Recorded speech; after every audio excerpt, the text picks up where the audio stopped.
السلام علیکم۔ آج ہم پڑھیں گے سوانح نگاری اور تاریخ نگاری میں فرق۔ اس سے پہلے ہم نے سوانح عمری کے بارے میں پڑھا تھا، لیکن آج ہم پڑھیں گے سوانح نگاری اور تاریخ نگاری میں فرق کیا ہے۔ دیکھیے جی، اس میں فرق جو ہے نا وہ بہت زیادہ ہے، صحیح ہے۔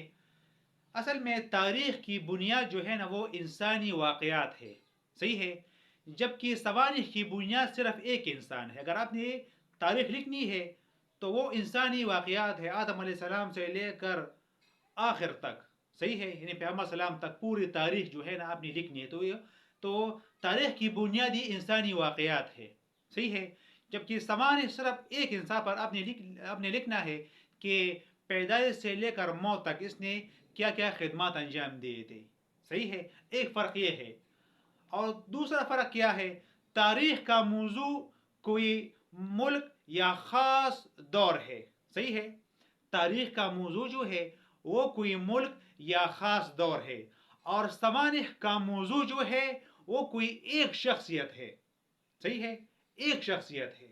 تو یہ اس کا دوسرا فرق ہے۔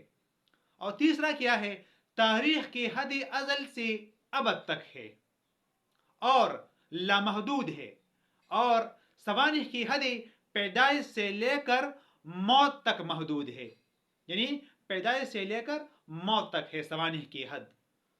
اور چوتھا فرق کیا ہے، وہ یہ ہے، تاریخ تعصب اور جانبداری سے بڑی حد تک پاک ہوتی ہے، صحیح ہے، مگر سوانح میں جانبداری اور پسند اور ناپسند کو بڑا دخل ہے۔ آپ کو بات سمجھ میں آ رہی ہے؟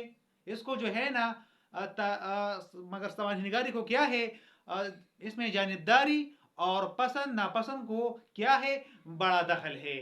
گویا یہ صنف ادب اس سے پوری طرح مبرہ نہیں ہے، صحیح ہے، کیونکہ دونوں میں فرق ہے نا، صحیح ہے، کیونکہ یہ صنف ادب اس سے پوری طرح مبرہ نہیں ہے۔ تاریخ الگ چیز ہے اور سوانح الگ چیز ہے، صحیح ہے۔ اور اس کے علاوہ تاریخ جو ہے وہ ہمگیر ایک پہلو رکھتی ہے، صحیح ہے، تاریخ جو ہے نا وہ ہمگیر پہلو رکھتی ہے، اور سوانح عمری تاریخ کا جز تو ہے مگر تاریخ نہیں ہے، صحیح ہے۔ تو سوانح نگاری اور تاریخ نگاری میں یہی فرق ہے۔ اگر آپ سے کوئی پوچھ لے تو آپ اس کو یہی جواب دے دے تو پھر آپ کی بات صحیح ہو جائے گی۔ تو مجھے امید ہے کہ آپ کو سوانح نگاری اور تاریخ نگاری میں فرق سمجھ میں آیا ہوا ہوگا۔ والسلام۔